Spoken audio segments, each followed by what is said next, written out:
Irmãos, a paz do Senhor Jesus. Queridos, já estávamos de joelho em oração. Só resta-nos agora, nesta oportunidade do culto de ensino, para que estarmos ganhando tempo para a palavra de Deus. Está convidando aqui o cooperador Claudinei para estar entoando com o hino da harpa cristã. Vamos estar louvando a Deus com o hino da harpa cristã. Você que trouxe a sua harpa, vamos louvar ao Senhor com alegria em nome de Jesus. Após o nosso irmão Claudinei, as irmãs já deixam louvor preparado depois para estar louvando ao Senhor.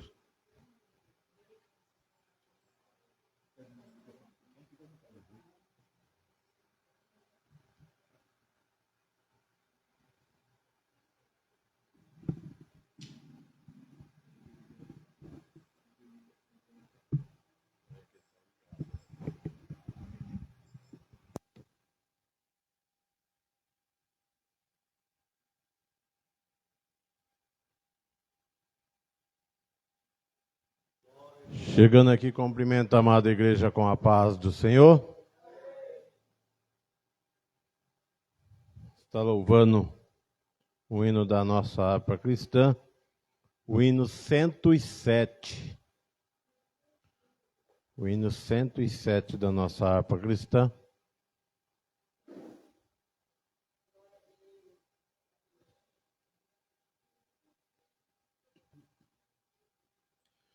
Firme nas promessas do meu Salvador,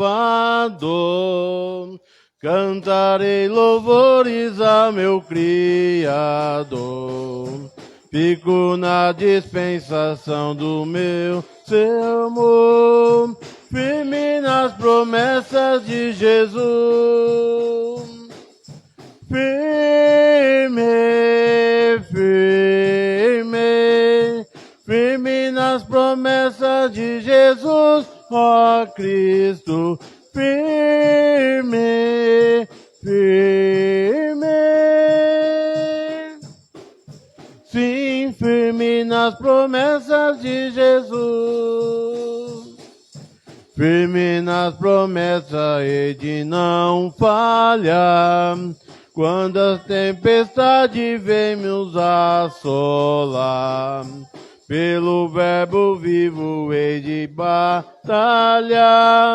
Firme nas promessas de Jesus.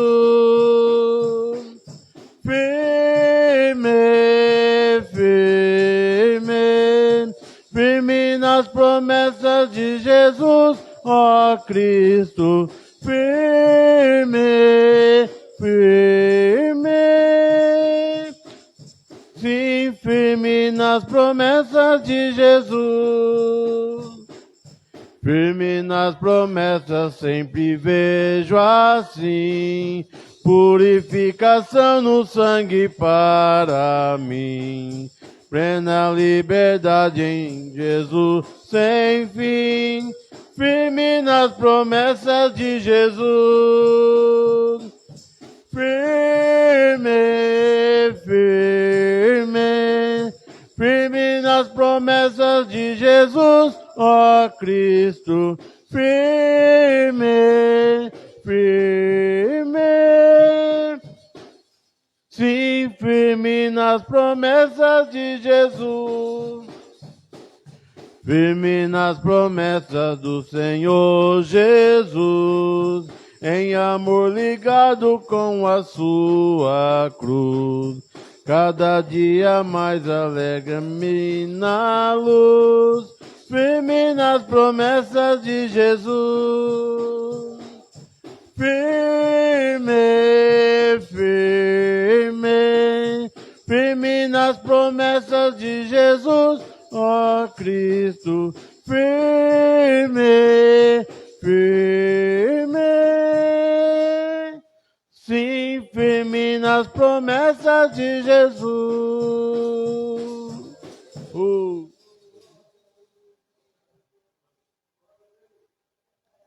Está louvando mais outro louvor? O hino 124. da nossa harpa cristã, o hino 124.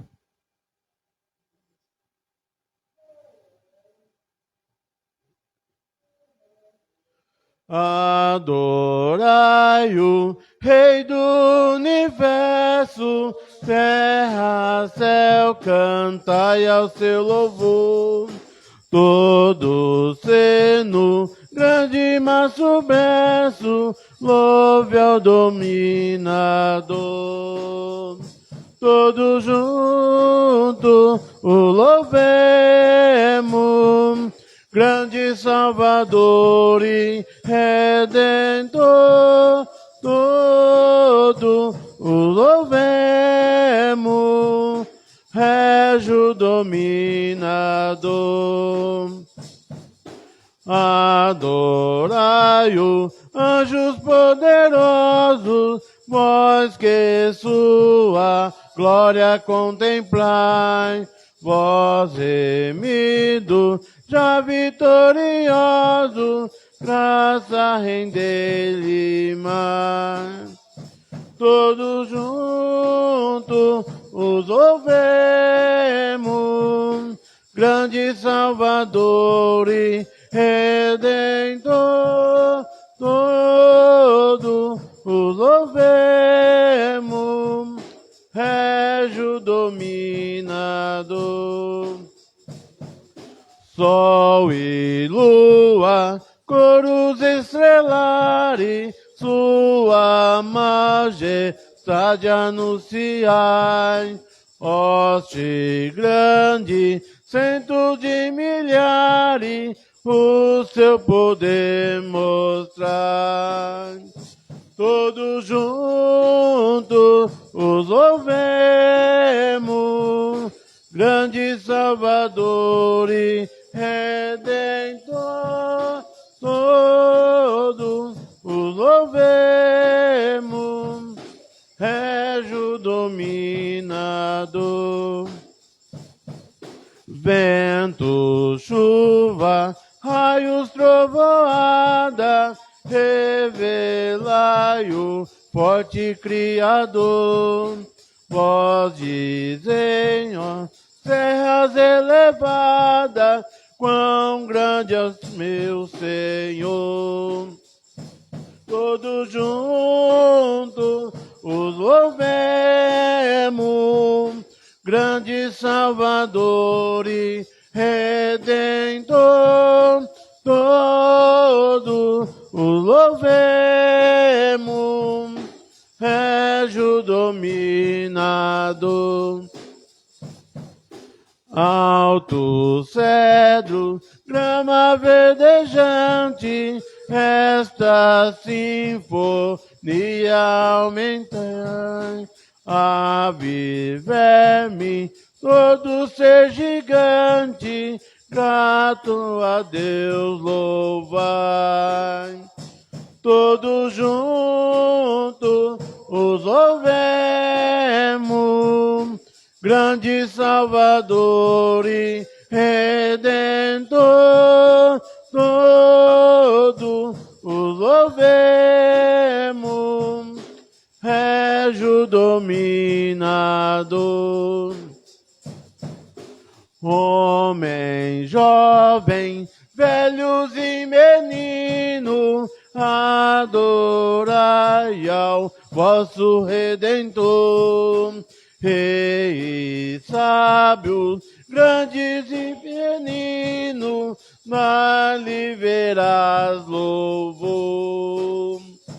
Todos juntos os louvemos, grande Salvador e Redentor. Todos os louvemos, Régio dominador.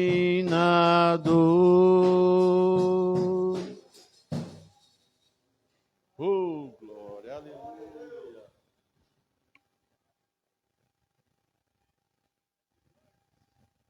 Forma um ciclo de oração. Está louvando a Deus. as irmãs que formam o ciclo de oração, louvando ao Senhor. Nesta oportunidade, já vamos aproveitar aqui o ensejo para os irmãos que vão contribuir com o seu dízimo, com as suas ofertas, enquanto as nossas irmãs estão louvando ao Senhor nesta noite. Vamos orar. Senhor Deus, estenda as tuas mãos sobre a vida da tua igreja, aqueles que irão contribuir e ofertar para a manutenção da tua casa e da tua obra. Estende as tuas mãos poderosas, Senhor.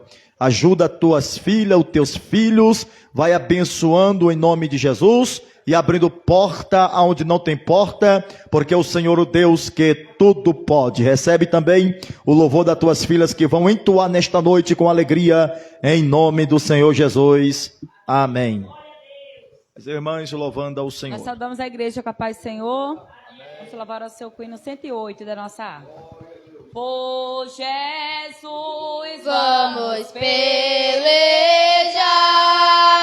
prosseguindo nosso andar, e com Ele então no céu nós iremos a paz gozar. Lutemos todos contra o mal e vamos a Jesus seguir. Ele é o nosso general e a glória do porvir. Em Jesus temos nós poder, avancemos já sem temer, confiando no seu amor, vamos lutar até vencer. Lutemos todos contra o mal e vamos a Jesus seguir. Ele é o nosso general e a glória do porvir. Crentes para Jesus olhai, pela fé sempre se lutai. ao inimigo combatei, o evangelho anunciai. Lutemos todos contra o mal e vamos a Jesus seguir. Ele é o nosso general e a glória do porvir. A Escritura nos diz assim, que Jesus é pra ti e mim o caminho, a luz verás, que nos leva ao céu enfim. Lutemos todos contra o mal e vamos a Jesus seguir. Ele é o nosso general E a glória do porvir. Amém. Glória a Deus. Glória a Deus. Meus irmãos, eu quero vos convidar para se colocarem em pé, para fazermos aqui a leitura devocional do trabalho nesta noite. Vamos estar aqui lendo a palavra de Deus, para começarmos o ensino da palavra nesta noite. Abra sua Bíblia no Evangelho segundo escreveu Mateus. O evangelista Mateus, capítulo de número 11. Evangelista Mateus, capítulo de número 11. Vamos ler o versículo de número 1.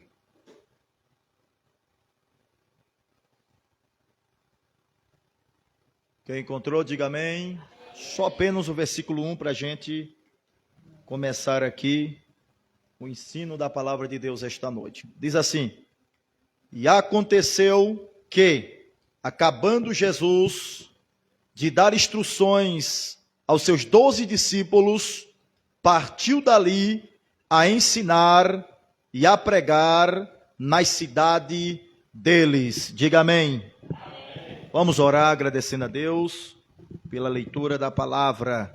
Senhor, nosso Deus e nosso Pai, neste momento nós queremos te dar graça, Senhor, pela leitura santa e inerrante da tua palavra, que através da mesma esta noite o teu Santo Espírito possa ter liberdade para falar conosco neste lugar, Senhor.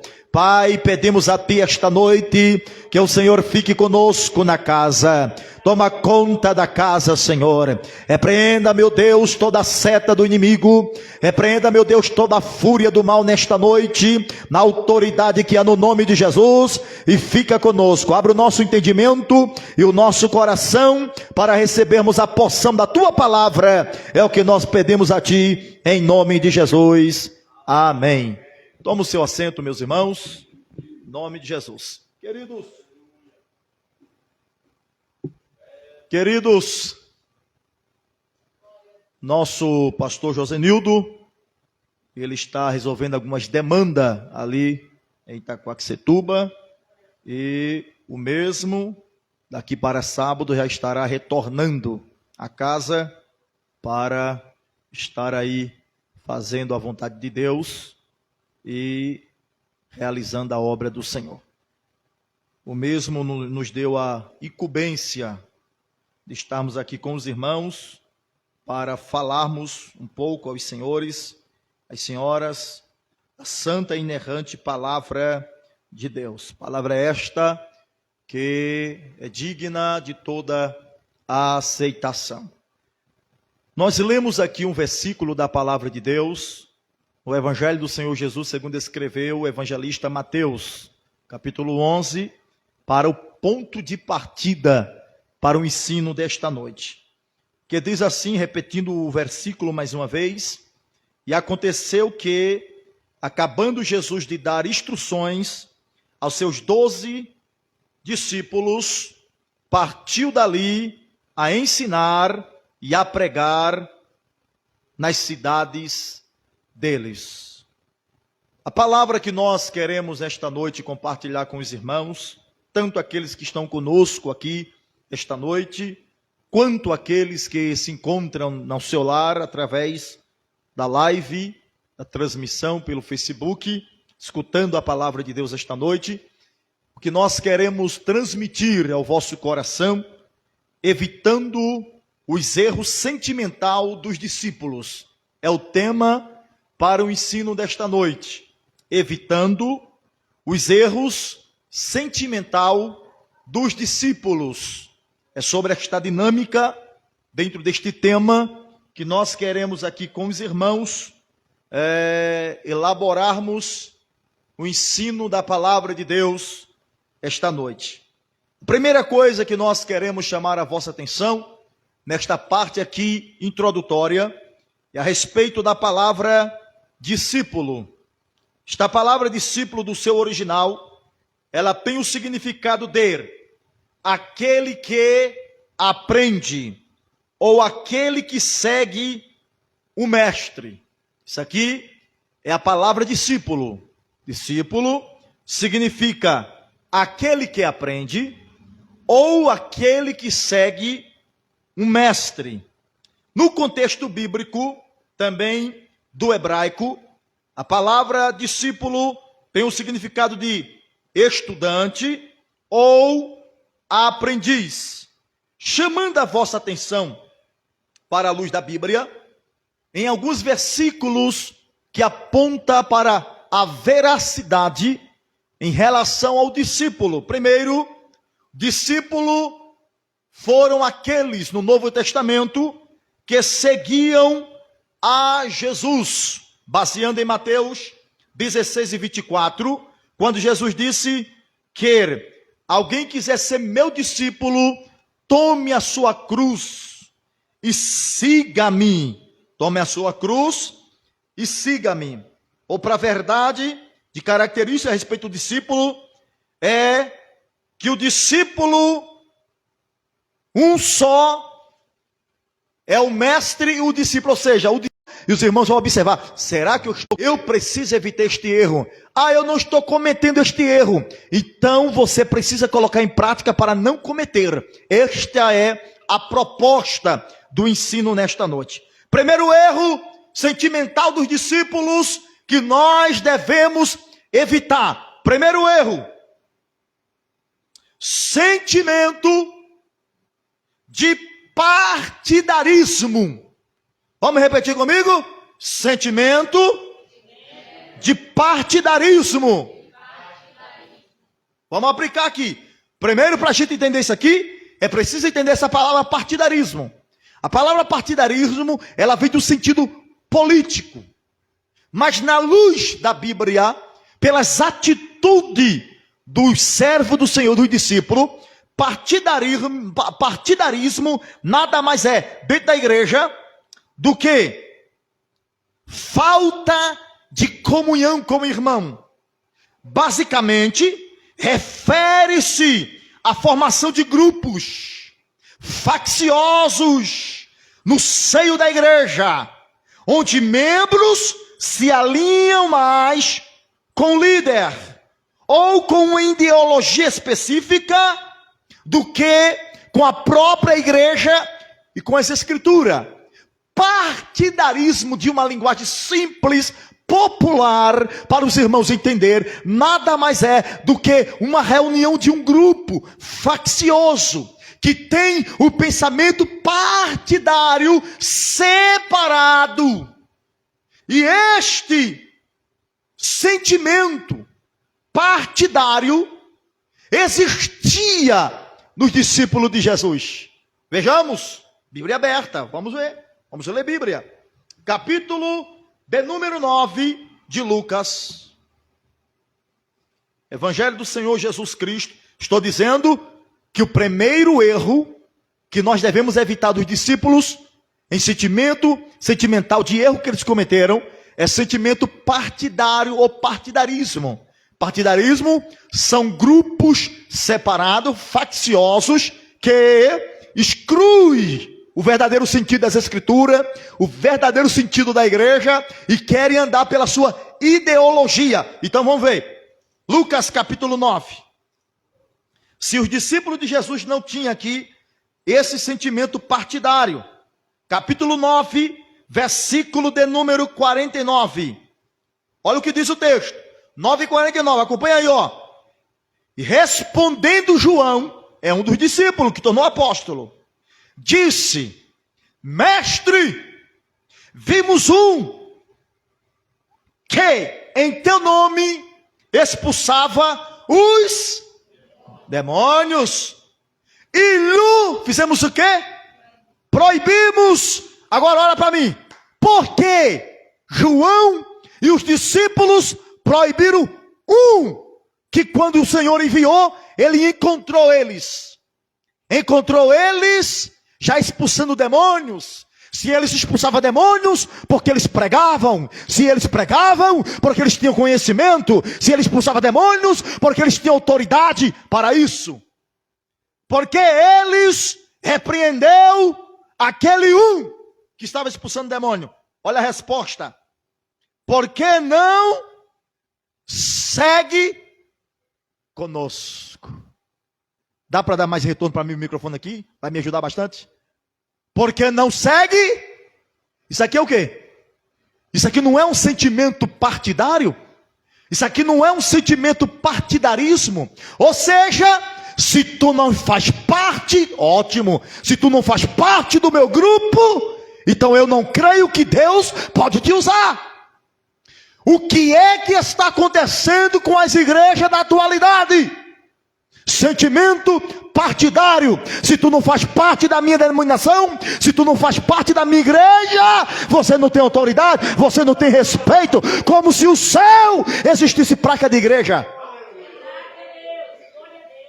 E a gente precisa repreender esse sentimento partidário de nosso meio. O Senhor chama os 12, porque se tu ler aqui, que nós vamos ler depois, nos versículos anteriores do capítulo 9 de Lucas, Jesus chamou os 12, deu poder a eles, vai pregar, vai evangelizar, toma poder, toma autoridade. No meio do caminho, eles encontrou um que eles nunca viu seguindo a Jesus e não estava no grupo deles. E o que é que ele estava fazendo? Expulsando demônios.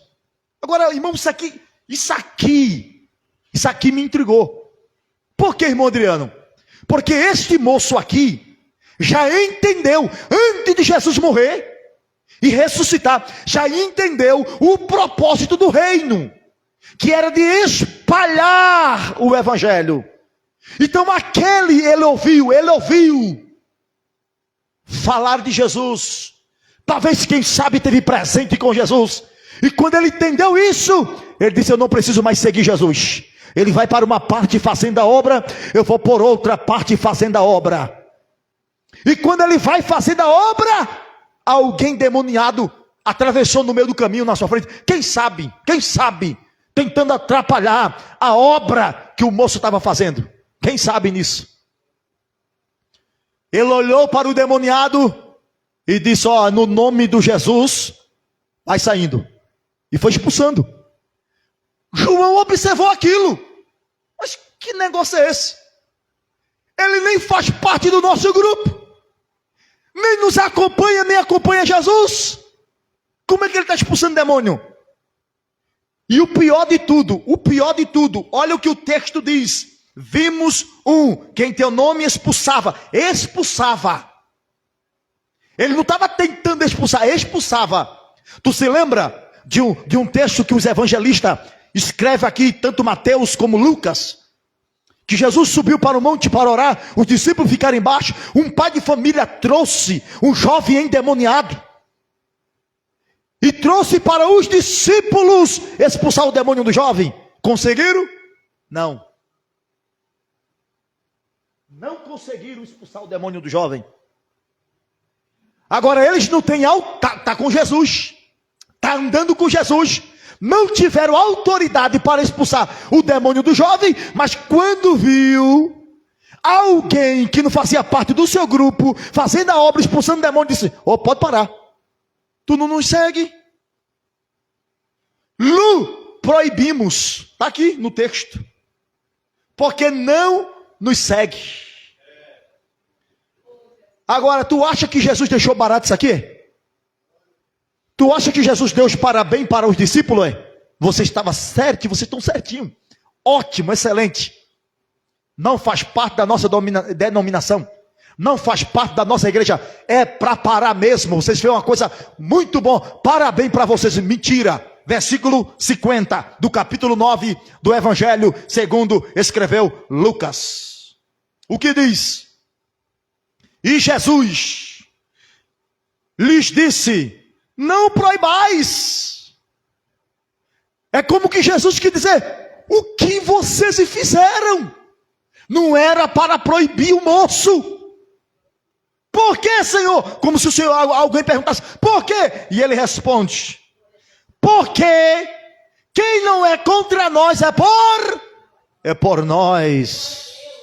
É este sentimento que a gente precisa curar nesses últimos dias. Não é placa de denominação que vai salvar, que vai libertar, mas a bendita e santa, inerrante e infalível palavra de Deus. É incrível, é incrível. E isso aqui é para nós, aqui ó, é para nós. Tem pessoas que dizem ser cristão, mas quando vê um crente de outra igreja, de outra denominação, joga o rosto para o outro lado. E a gente tem um hábito de querer pregar só para a nossa denominação, para a nossa igreja, para a nossa congregação, de ter comunhão. Mas a nossa comunhão não é só aqui, é com todos que confessam Jesus Cristo como seu Senhor e como seu Salvador. Tem outros que quando passa de frente de uma igreja evangélica, que não é a placa da sua igreja, já vira até as costas, nem olha para o lado da igreja.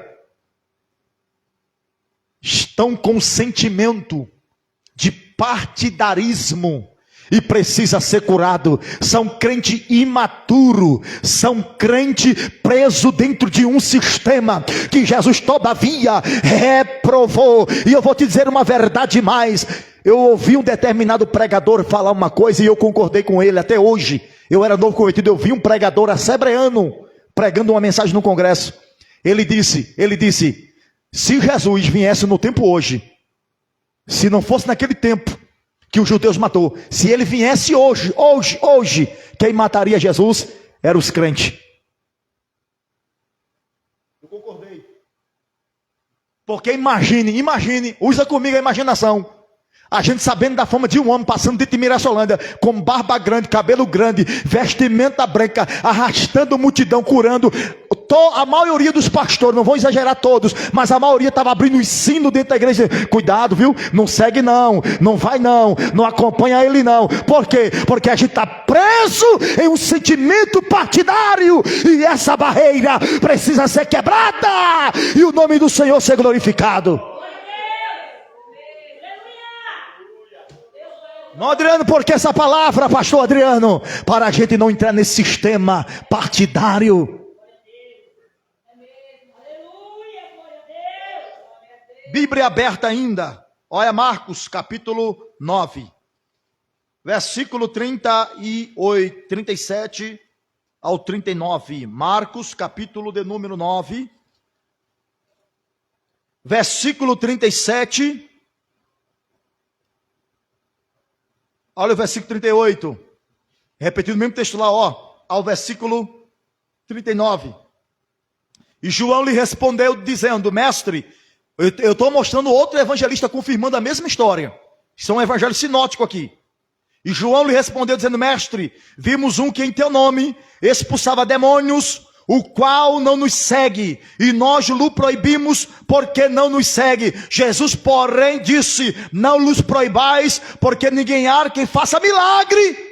Jesus acrescentou aqui, em meu nome, e possa logo falar mal de mim, porque quem não é contra nós, é por nós. Tenhamos cuidado com esse sentimento partidário. E vamos repreender este sentimento na nossa mente e vamos voltar a servir a Jesus Cristo com humildade. Deixa eu te dizer uma verdade aqui, senhoras e senhores. Esse sentimento partidarismo infiltrou na mente dos discípulos em primeiro lugar, mas também ultrapassou não tão somente os discípulos. Quando as igrejas foi fundada, o sentimento partidário começou a aparecer no meio da igreja. Qual é a igreja, irmão Adriano? A igreja de Corinto. Bíblia aberta. Primeira carta de Paulo aos Coríntios, capítulo de número 3. Primeira carta de Paulo aos Coríntios, capítulo 3. Isso aqui é muito sério.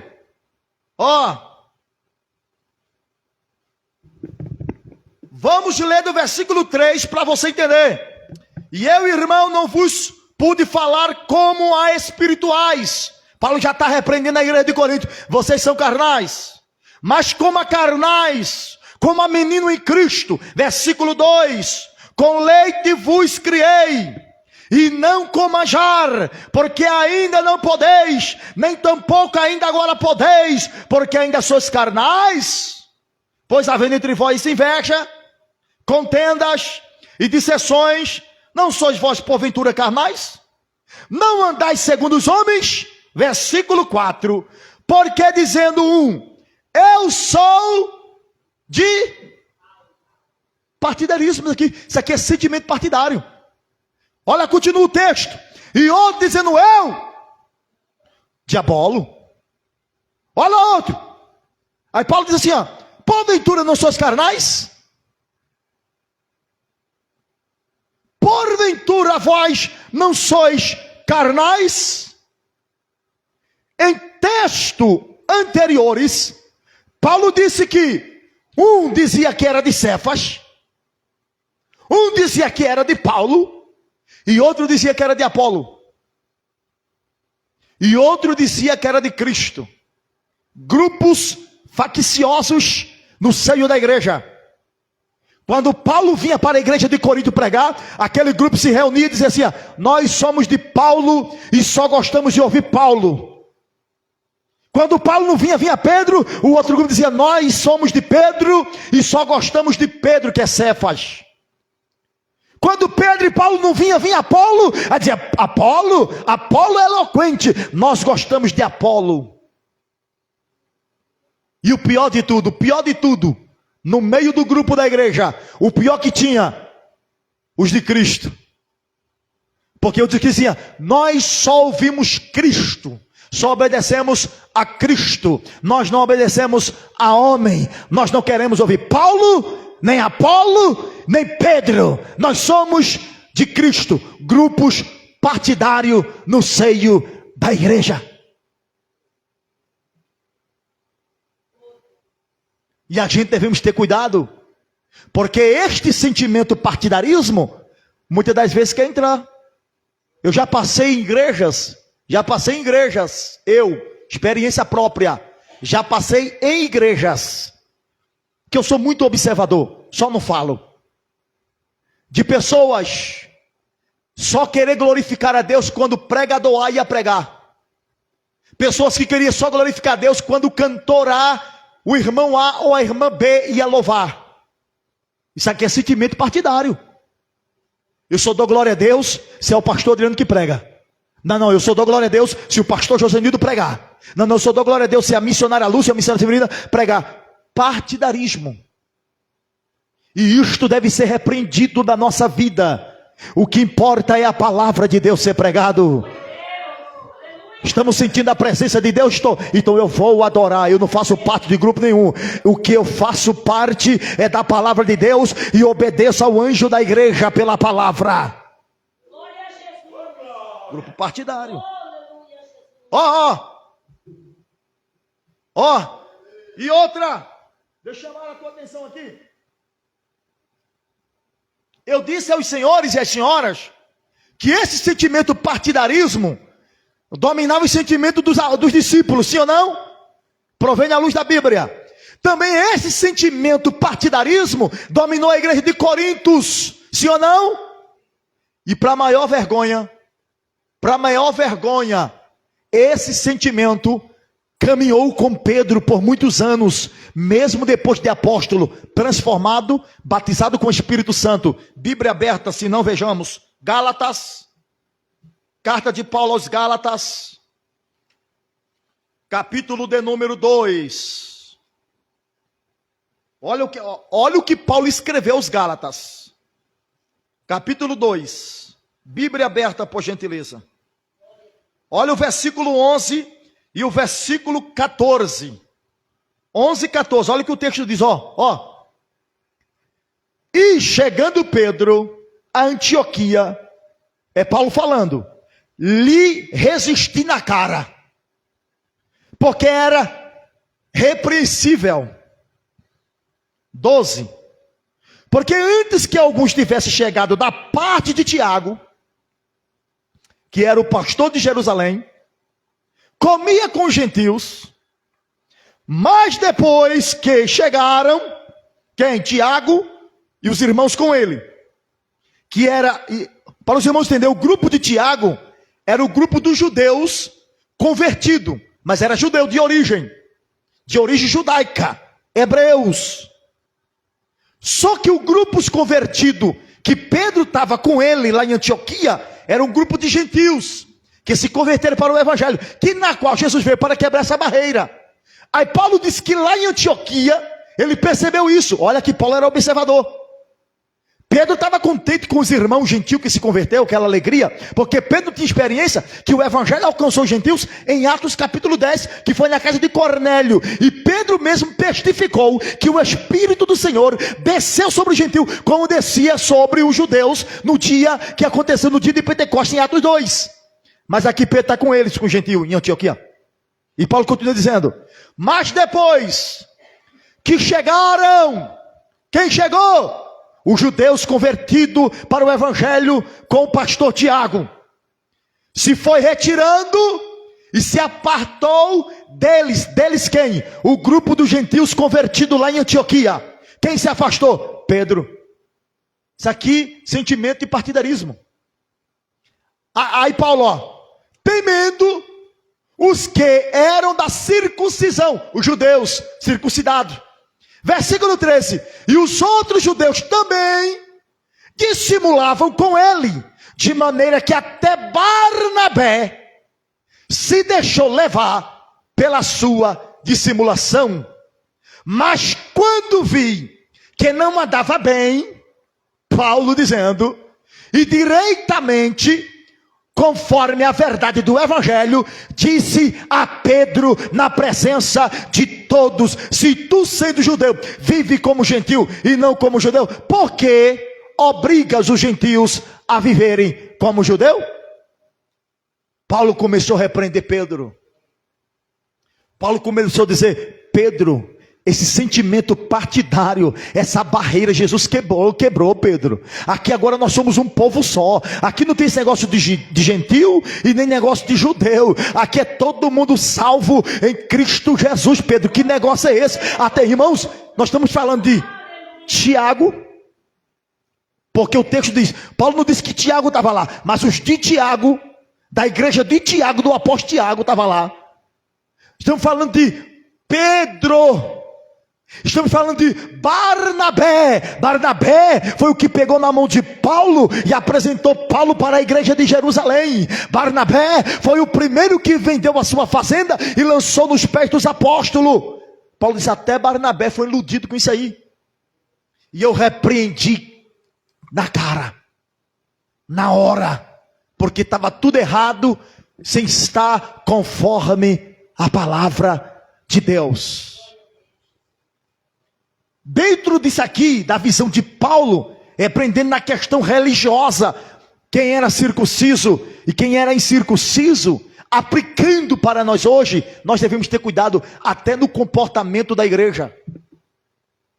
Porque tem pessoas que só querem apertar a mão na igreja de quem tem, condições financeiras boas. Aqui não, irmão, aqui a igreja é pequenininha, a gente está começando agora, mas vai para a igreja grande para tu ver. Tanta coisa que tu vê. Vai. Pessoas que não apertam a mão de um irmãozinho, porque sabe que o irmão mora numa favela. Porque sabe que o irmãozinho é um pobrezinho, vem para a igreja de bicicleta. Porque sabe que o irmãozinho não tem um carro para andar, não tem casa própria. Afasta. E esse sentimento partidário deve ser quebrado, este protocolo, em nome de Jesus Cristo. E a gente precisa aprender com a palavra da comunhão. Primeiro erro, sentimento partidário. Segundo erro, vamos correr para os irmãos entenderem aqui.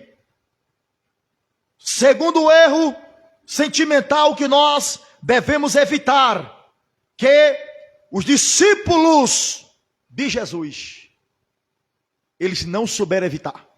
Qual é, irmão Adriano? Sentimento de superioridade. Repita, sentimento de superioridade. O que significa o sentimento de superioridade? O que isso significa hoje para nós? Por que precisamos ter esta preocupação? A palavra superior ou superioridade é aqueles que colocam na sua cabeça que tem que estar em cima. O sinônimo disso é soberbo, exaltado, quer pisar em todo mundo, se sente o melhor, superior. Acha que prega melhor do que todo mundo. Acha que canta melhor do que todo mundo. Acha que faz melhor. Ah, não, se fosse eu, fazia melhor. Ah, não, se eu tivesse na frente daquela obra, eu fazia melhor. Isso é sentimentos superior, que na qual a gente precisa repreender. Quer ver isso? Bíblia aberta, vamos ler a palavra de Deus. Lucas capítulo 10. Vamos para Lucas capítulo 10. Sentimento de superioridade. Vamos primeiro provar sobre a vida dos discípulos de Jesus. Versículo de número 17 ao 22. Lucas capítulo 10, versículo 17 ao 22. Olha o texto. E voltaram os 70 com alegria, achando-se o cara. Olha o texto. Dizendo: Senhor, pelo teu nome até os demônios nos sujeitam. Isso aqui é sentimento de superioridade. Disse-lhes quem? Jesus: eu vi Satanás como um raio cair do céu. Eis que eu vos dou poder para pisar serpentes e escorpiões, e toda a força do inimigo nada nos fará dano algum. Jesus já está desmascarando os sentimentos de superioridade. Sabe por que os demônios estão sendo sujeitos? Porque é eu que estou dando poder para vocês. Sem mim, vocês não podem fazer nada. Então não adianta se achar que é o cara. Não adianta achar que está estourando, que é o bambambam, que é a última bolacha do pacote. Não adianta. Porque eu vos dou poder. Aí no versículo 20 Jesus diz assim, mas não vos alegreis, porque vos sujeitam espíritos. Alegrai-vos antes, por estar o vosso nome escrito nos céus. Se alegram por isso. Ou seja, se a gente focar no conselho de Jesus aqui, de a nossa alegria é que o nosso nome está escrito no livro da vida, a gente não tem nenhum motivo para deixar o sentimento de superioridade dominar a nossa mente. O sentimento de soberbo. Porque a Bíblia diz, querido, que o soberbo, Deus conhece de longe, é de longe. Não precisa ninguém falar nada para Deus. Não precisa de fofoqueiro. Porque de longe ele conhece. Já vem ele. Aí o Senhor diz: é soberbo. Já conheço. Já conheço o coração. Eu me lembro de um testemunho de um pregador que foi convidado para pregar. Jejuou, orou. Vamos para aqui. Aumenta o... Orou. Aí ele pensou: é hoje. Hoje Deus vai me usar. Hoje Jesus vai fazer milagre. É hoje. Estou preparado. Abriu a boca para pregar. Gaguejou. Não veio revelação da palavra. Deus não fez presente. Deus não usou. Ele se entristeceu. Agradeceu a sua oportunidade. E desceu do púlpito de cabeça baixa, indagando Deus por quê. Toda vez o Senhor me usa, mas por que hoje não? Porque o Senhor me fez passar essa vergonha toda. Aí o Senhor tomou um vaso, foi até ele. Ele disse: homem, se tu tivesse subido em cima do meu altar, como tu desceste de cabeça baixa se humilhando, eu teria te usado como nunca. Você entendeu? A soberba é hoje. Sentimento de superioridade. É hoje que Deus vai me usar. E entre os discípulos de Jesus e os discípulos de João Batista, houve esse probleminha, desse sentimento de superioridade. Com os mestres não. João Batista, ele soube superar este sentimento. Porque quando Jesus veio, João já existia. Quando Jesus iniciou seu ministério, João já estava no seu ministério no auge, na fama. Todo mundo conhecia João. Mas olha o que João fala de Jesus. João não tem um problema que a igreja de Jesus, aplicando para o dia de hoje, que a igreja de Jesus está crescendo mais do que a dele. Não tem. Olha João, capítulo 1, vamos lá, Bíblia aberta. Capítulo 1, vamos ver aqui, ó. Vamos aplicar assim, a igreja de João Batista e a igreja de Jesus, para os irmãos entenderem para o nosso tempo atual. Capítulo 1, versículo 29. 1 e 29 do Evangelho segundo escreveu o apóstolo do amor, apóstolo João. Só que quem está falando essas palavras aqui é João Batista, o precursor, o meio primo de Jesus. Olha o que diz. No dia seguinte, João viu a Jesus que vinha para ele e disse: eis o Cordeiro de Deus que tira o pecado do mundo. E ele dizia assim, ó, povo, para tudo, tá vendo este é aquele do qual eu disse, após mim vem um homem que foi antes de mim. Como assim, João? Tá vendo a forma que João está exaltando Jesus? Vem um após mim, ou seja, depois de mim vem ele, mas ele já era antes de mim. João está reconhecendo a sua divindade. Ele já existia antes de mim. Eu existo por causa dele. Porque já era primeiro do que eu. Irmãos, João era poderoso em palavra. João Batista era temido por todo mundo. Até o governador Herodes, que era conhecido como o rei da região, ele temia João. Até os escribas, fariseus, sacerdotes, sumo sacerdote, temia João Batista, porque o povo apoiava João. Mas João está dizendo, esse aí é mais poderoso do que eu. Esse daí é antes de mim. 31. E eu não conhecia, mas para que ele fosse manifestado a Israel, vi eu, por isso batizando em água. E João testificou dizendo, eu vi o Espírito descer do céu sobre ele em forma corpórea de uma pomba. João está continuando testificando dele.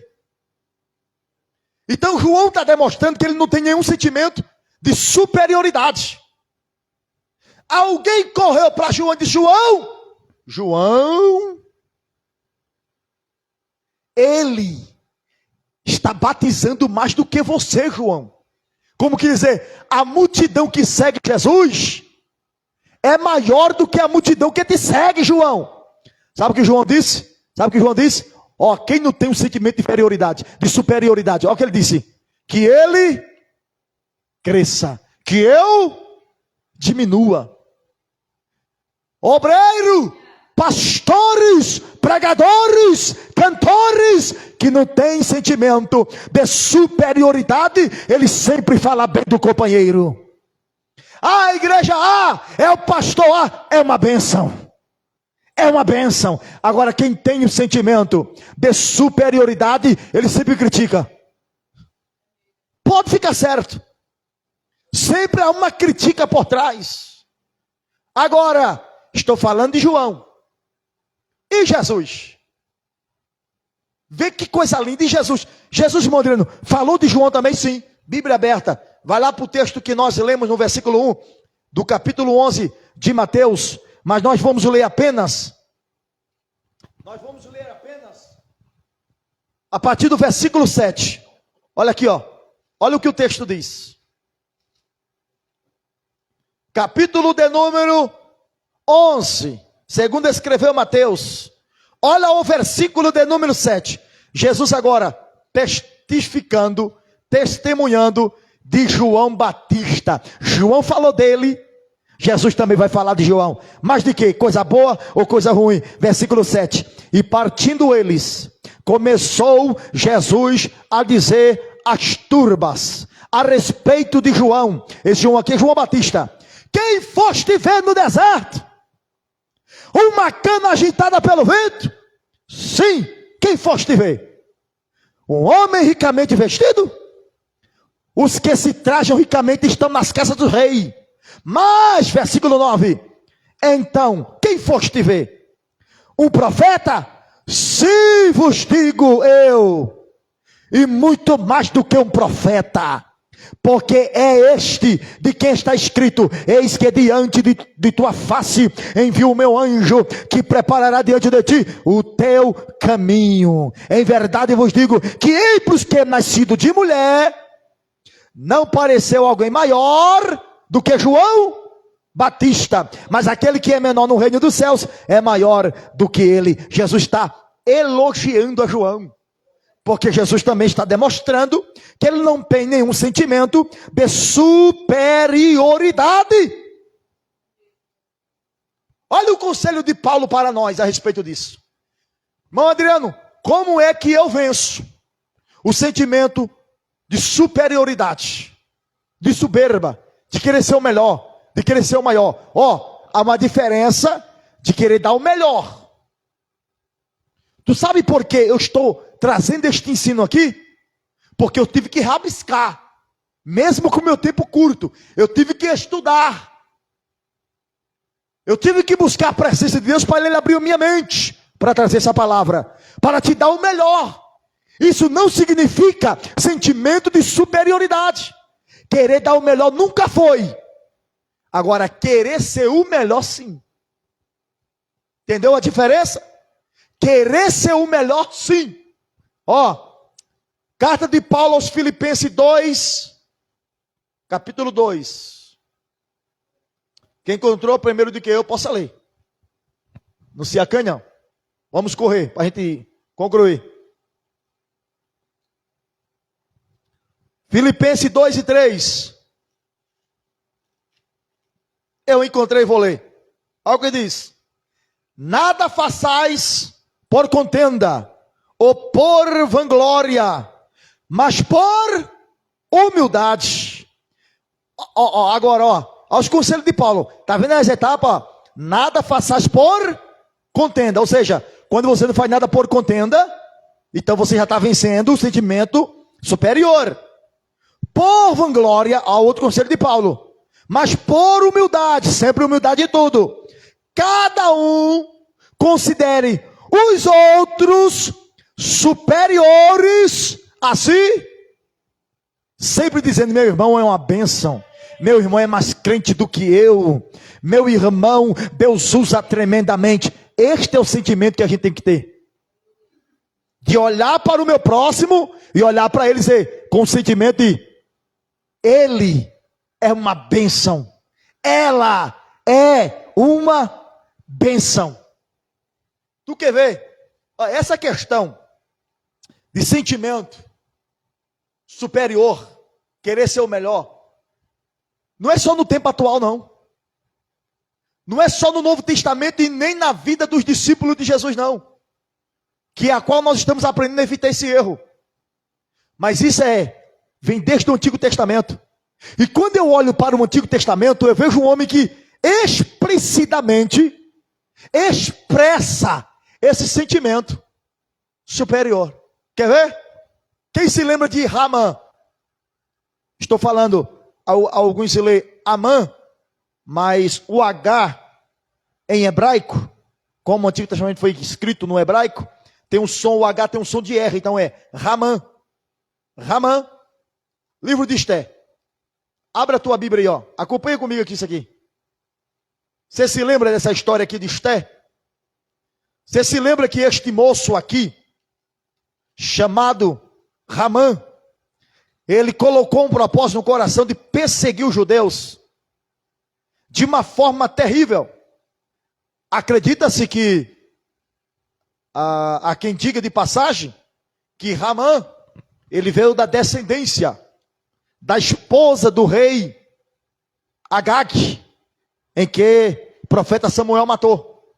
Há quem diga, não há uma comprovância na inerrância da palavra. Mas veja aqui, olha o que o texto diz. No capítulo de número 6, Porque no capítulo de número 2, adiante, que fala da história, a Bíblia diz que Mardoqueu, quem criou Esté, salvou a vida do rei Assuero, que 2 eunucos projetavam matar. E ele mandou avisar, salvou. E aquilo foi escrito em um livro histórico, que era conhecido como o livro das crônicas, em que se escrevia todos os atos que se acontecia. E se esqueceu.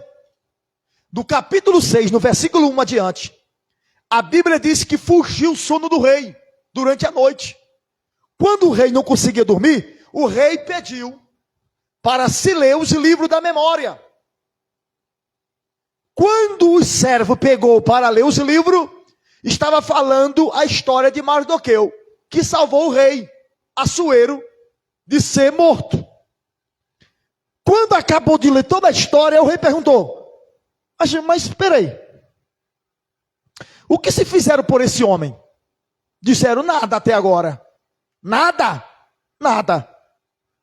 Quando o rei estava conversando com os servos, versículo de número 3, aí entra o versículo de número 4, então disse o rei: quem está no pátio? O rei perguntando. Aí disseram: Ramã. Aí o rei manda chamar Ramã, versículo 6, e faz algumas perguntas para ele, dizendo assim, quem se fará o homem de cuja honra o rei se agrada? Ramã. Olha o sentimento de superioridade. Ramã disse no céu, porque o sentimento superior começa aqui, coração, é do lado de dentro. No seu coração, ele pensou: de quem se agradará o rei para lhe fazer honra mais do que a mim? Olha o soberbo, irmãos. Eu sou o cara que o rei deve honrar. Quando ele colocou isso no seu coração, ele disse ao rei, ele pensou: eu vou colocar a maior honraria. O que vai fazer? Rei, traga a veste real, versículo 8 do rei. Vista no homem, pegue o cavalo real do rei, que o rei costuma dar. Ponha-se uma coroa na cabeça desse homem, ponha-se em cima do cavalo, veste o homem com as tuas vestes reais, pega um dos maiorais do rei e manda andar pela rua de Suzã, dizendo: este homem aqui é o homem cuja presença o rei se agrada. Mas o seu sentimento era: esse homem é eu sou eu, você, esse homem que vai ser exaltado pelo rei. Quando ele acabou de dizer isso, o rei disse, após no versículo 10, faça assim depressa, você vai sair daqui, vai pegar Mardoqueu, põe a veste real, a coroa do rei, o cavalo do rei, e você é que vai puxar esse Ramã, ou esse Mardoqueu, e vai gritar: esse homem aqui, é o homem cuja presença o rei se agrada. Porque Mardoqueu passou Ramã passou por isso? Sentimento superior, queria ser melhor e maior do que todo mundo. Para concluir, chama a tua atenção aqui agora. Para concluir. Terceiro erro dos discípulos que nós devemos evitar: sentimento de emocionalismo. Pessoas que só tomam atitude por emoção. Emocionado, motivado pelas emoções. No culto, se emocionam. Sair do culto, perde a emoção, vem para a realidade. Eles tinham esse sentimento de emocionalismo. E esse sentimento dos discípulos, emocionalismo, era demonstrado em 3 atitudes. Primeira atitude, eles eram emocionais em sempre dar desculpa quando vinha a realidade das coisas. Quer ver? Olha como eles eram bons para se desculpar. Lucas, capítulo 9. Bíblia aberta. E a gente já vai concluir já. Lucas 9. Quem encontrou, possa ler, por gentileza. Versículo 57 ao 61. Eu encontrei, vou ler.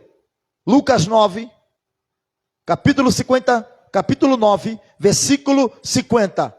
E disse a outro,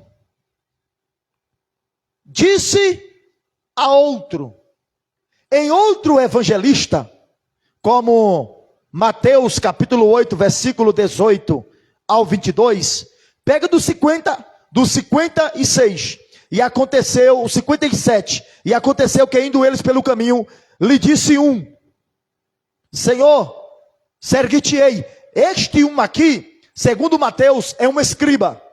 Sergui-te-ei para onde quer que fores. Jesus dá a resposta. Versículo 59. E disse a outro, Mateus disse, outro discípulo. Porque não dá tempo nós ler lá. Mas é Mateus aponta, outro discípulo. Disse o quê? Jesus disse para ele, segue-me. Mas ele respondeu, Senhor, deixa que primeiro eu vá enterrar meu pai. Porque o sentimento de emocionalismo sempre nos leva para ter desculpas. Eu não posso, não dá, estou muito cansado. Os discípulos eram assim, levados pelas emoções. Lembra de Pedro? Emocionado. Jesus dizendo, o filho do homem vai ser traído, vai ser levado à morte. Não, Senhor, o Senhor não vai não. E se tu morrer, eu vou contigo. Emocionalismo. E o Senhor repreende, dizendo, Pedro, antes que o galo cante 3 vezes, naquele momento das emoções de Pedro, para ele estava convicto realmente que ia dar vida por Jesus. Mas quando ele passou para a realidade, ele disse, eu não conheço esse homem. Negou. Por que é que Judas se matou? Porque teve um remorso, emocionalismo, sentimento de emoção. E o sentimento de emoção nos leva, primeiro, para arrumar desculpas. Segundo, para o sentimento de vingança. Quer ver? Lucas ainda, 51, capítulo 9, versículo 51. Estou aprovando na vida do discípulo. E aconteceu que, completando-se os dias para a sua assunção, manifestou-se o firme propósito de ir a Jerusalém. 52. E mandou um mensageiro diante de sua face. E indo eles, entrando numa aldeia de samaritanos, para lhe preparar a pousada. Mas não receberam quem? O samaritano. Recebeu quem? Jesus. Porque o seu aspecto era como de que ia a Jerusalém. 54. E os discípulos, Tiago e João, vendo isso, disseram, Senhor, queres que digamos que desça fogo do céu e os consuma, como Elias também fez? Sentimento de vingança. Ou é samaritano? Vocês não querem receber nós e o nosso mestre, não? Que negócio é esse? Senhor, vamos orar. Fé eles não tiveram para expulsar o demônio de um jovem. Mas para orar e descer fogo dos céus ele tinha. E a gente deve ter cuidado. Porque nós tem hora que somos levados por esse sentimento de emoção para a vingança. Muitas das vezes a perseguição é espiritual. A afronta é espiritual. E a gente já quer orar para Jesus matar. Isso é sentimento de vingança. Quando a gente é maduro, a gente ora, Senhor, se tem compromisso contigo, se no futuro o Senhor vê que este moço, esta moça, aquele homem, tem algo contigo ainda, salva aquela vida. Arranca o espírito de perturbação, leva para longe ou dá um sopro, alguma coisa, e não ora para Jesus matar. E eu vou te dizer, irmão, essa oração de um crente emocional, orando por vingança, é perigoso. Porque Jesus mata mesmo. Parece uma mentira, mas é verdade. E é rápido para a causa ser resolvida. Então devemos ter cuidado. Terceiro, eles tinham o sentimento também de não guardar aquilo que Jesus falava. Lembra Mateus 16, 21, Jesus orientou ele dizendo assim, o Filho do Homem vai ser morto, mas ao terceiro dia vai ressuscitar. No caminho de Emaús, Jesus encontrou dois. Ia comentando sobre tudo o que aconteceu. Jesus entrou e disse, o que você está conversando? Ele disse, mas só tu não sabe, ô peregrino, o que está acontecendo? Pegaram Jesus, o Nazareno, mataram. Quando ele se calou, Jesus disse, nécio, tardio. Vocês não se lembram o que ele falou? Que ele ia morrer, ia padecer, mas ao terceiro dia ia ressuscitar. Jesus repreendendo ele, porque eles se esqueceram daquilo que Jesus falou. Olha para mim, devemos ter cuidado com esse sentimento de emocionalismo, para a gente não se esquecer das promessas que ele nos fez, da palavra de cada culto. Está vendo aqui, um culto de ensino como esse, a palavra ensinada, você não pode sair daqui e se esquecer do que foi ensinado aqui esta noite.